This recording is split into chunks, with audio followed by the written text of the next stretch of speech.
Helen KellerCourage in the Dark by Johanna Hurwitz. Illustrated by Nevern Covington. Helen Keller was born on June 27, 1880, on a farm in Alabama. Mr. and Mrs. Keller were thrilled with their beautiful, healthy baby. But then something terrible happened. When little Helen was 1.5 years old, she became very sick. She had a high fever. Her parents were afraid that she would die. A few days later, the fever was gone. But something was still very wrong. Little Helen could no longer see or hear. The illness had left her blind and deaf. Keller's sweet little girl became a wild child. She kicked and scratched her parents when they tried to touch her. She yelled and screamed in a loud voice. How else could she let anyone know when she was hungry or tired or afraid? Mealtime was terrible for the Keller family. Helen stuck her hands into everyone's food. She threw things across the dinner table. Helen did whatever she wanted. Her parents could not make her behave. Once, Helen woke in the middle of the night. Since she could not see, she thought it was morning. Mrs. Keller tried to put her daughter back to bed. But Helen insisted on getting up and getting dressed. Then she went into the kitchen. Though it was nighttime, she screamed for her breakfast. Helen's parents did not know what to do.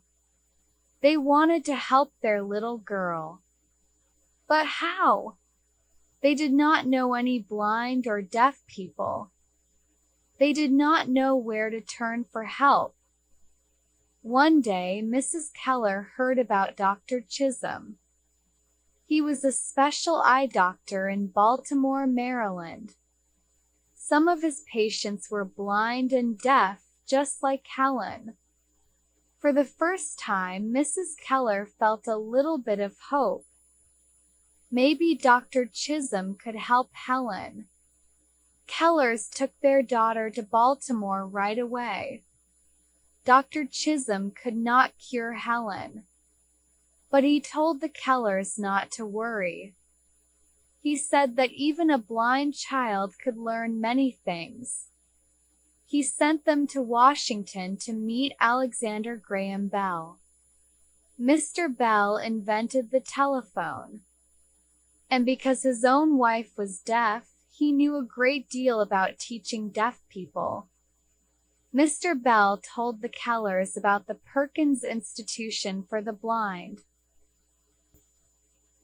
Perkins Institution was a special school in Boston, Massachusetts. One of its students was a girl named Laura Bridgman. Like Helen, Laura was both blind and deaf.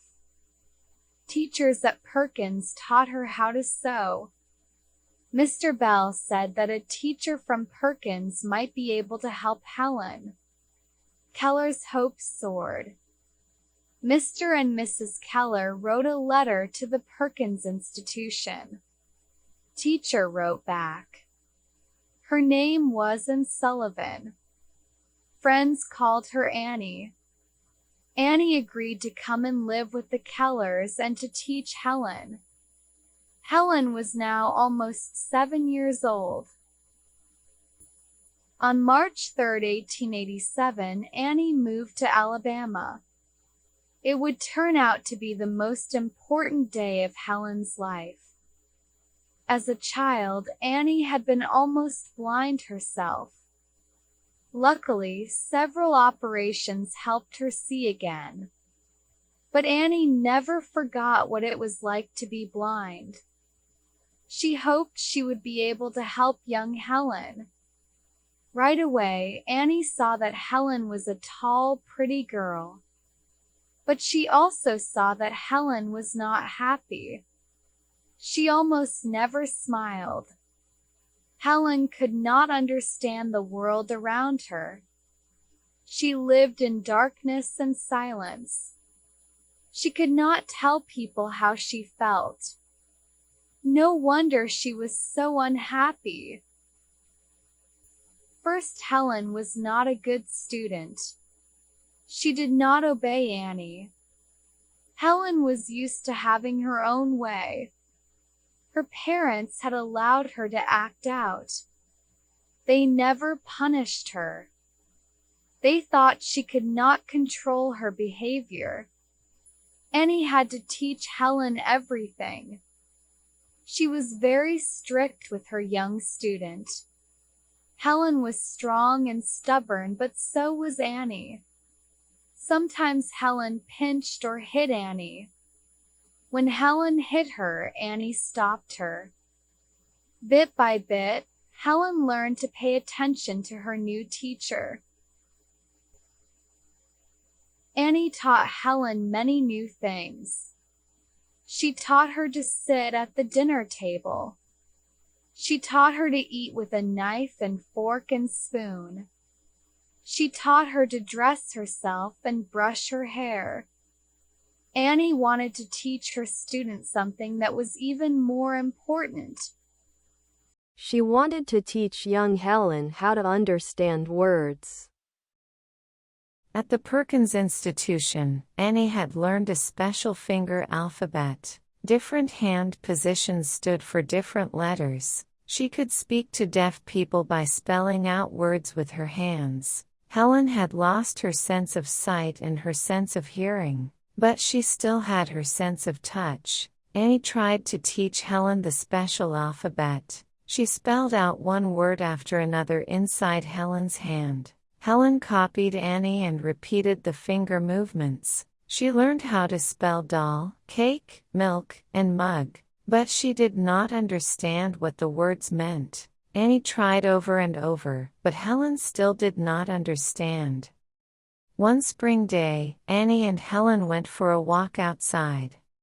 Annie took Helen to a well. The teacher pumped some water and let it run over Helen's fingers. Slowly she spelled out the word water into Helen's palm. Then she did it again and again. Suddenly, the little girl understood. The wet liquid and the word being spelled in her palm were the same thing. Water. After that, Helen was quick to learn other words. One day she learned 30 new words. Annie Sullivan was proud of her student. She could not believe how quickly Helen learned. Helen wanted to know everything. She had discovered a whole new exciting world.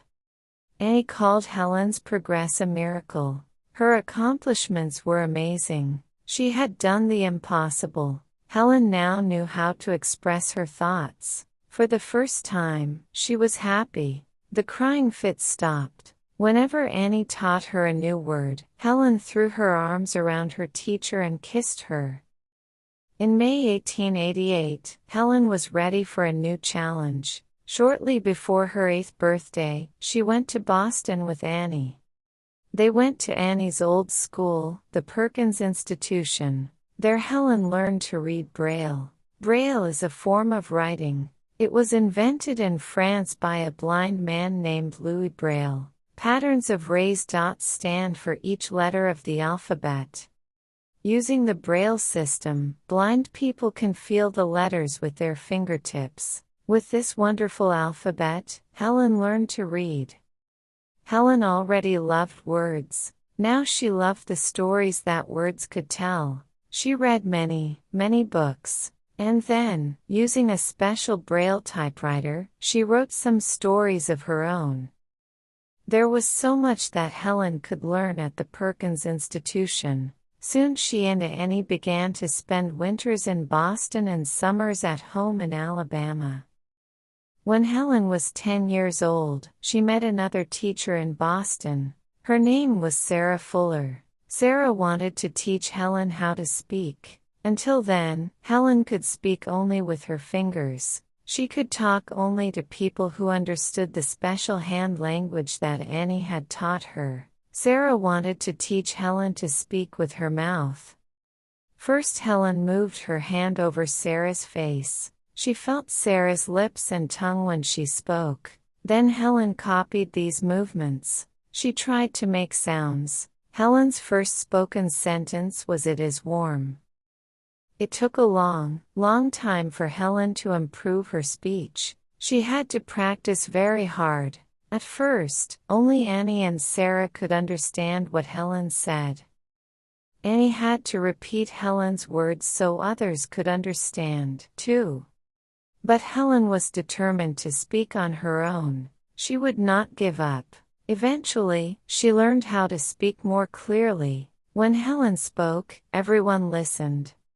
Helen learned something else at the Perkins Institution. She learned how to read people's lips. She could not actually see people's lips moving, but she could feel them with her fingers. By placing her hands on the lips and throat of a speaker, Helen could figure out what was being said. Everyone was amazed at what Helen had learned. She was one of the first blind and deaf people to speak aloud and understand spoken words. When Helen was 14, she attended the Wright Humason School for the Deaf in New York City. The school helped her improve her speech and lip-reading skills. Using the hand alphabet and Braille, Helen also learned German and French. But that wasn't enough for Helen. She had a new goal. Helen wanted to go to college. She wanted to study with students who could see and hear. For 3 years, Helen worked very hard to prepare for the entrance exams. The tests were copied into Braille so that Helen could read them. She worried that she might not pass. Then one day, a letter with the good news arrived. Helen had been accepted to Radcliffe College. Helen went to Radcliffe in the fall of 1900. In class, Annie Sullivan sat at Helen's side. She spelled the professor's words into Helen's hand. Helen wrote her assignments in Braille. She was an excellent student. Helen majored in English and German at college. She graduated with honors. Once, she couldn't express herself at all. Now she could understand and speak several languages. Little Helen had grown into a beautiful, educated woman. While Helen was still in college, an editor from Ladies' Home Journal magazine asked Helen to write about her life. Those articles were published in 1902. Soon after, Helen wrote about herself again. She wrote a book called The Story of My Life. Of course, it was only a small part of her life. She was only 22 years old when it was published. People all over the world wanted to read Helen's story. The book sold thousands of copies. Everybody wanted to know Helen. Helen and Annie began traveling all over the world. Helen visited Europe, Egypt, Australia, and Japan. She gave speeches about helping blind people. She wanted to reach anyone who had given up hope. During her life, Helen met many famous people: Alexander Graham Bell, Mark Twain, Charlie Chaplin, President and Mrs. Franklin D. Roosevelt, President John F. Kennedy, and many others. They were all eager to meet Helen. One man who met her said that Helen was like a charge of electricity. He was overwhelmed by Helen's energy and spirit. In 1953, Helen met President Dwight D. Eisenhower. She asked the president if she could touch his face. She wanted to use her fingers to see him. President Eisenhower agreed.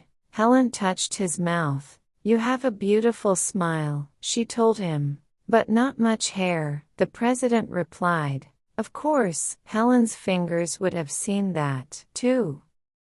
Helen was an amazing person. Never before had a blind and deaf person done so much. Even though she could not hear music, Helen learned to dance. She also attended concerts. Although she could not hear the sounds, she felt the vibrations of the music. She went horseback riding and played with her dogs. Helen also loved to work in her garden. Though she never saw the flowers she grew, she enjoyed their scent. Helen Keller was proof that people can do almost anything. Even people with a physical problem or handicap can reach their goals.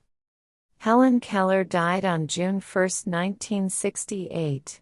It was just a few weeks before her 88th birthday. Helen's story has been retold over and over. She has been the subject of books, plays, films, and television programs. The United States Postal Service has dedicated a stamp to her, and an organization with her name works to help blind people. Helen Keller's life was filled with silence and darkness, but she had the courage and determination to light her days. The best and the most beautiful things in the world cannot be seen or even touched. They must be felt with the heart. Helen Keller.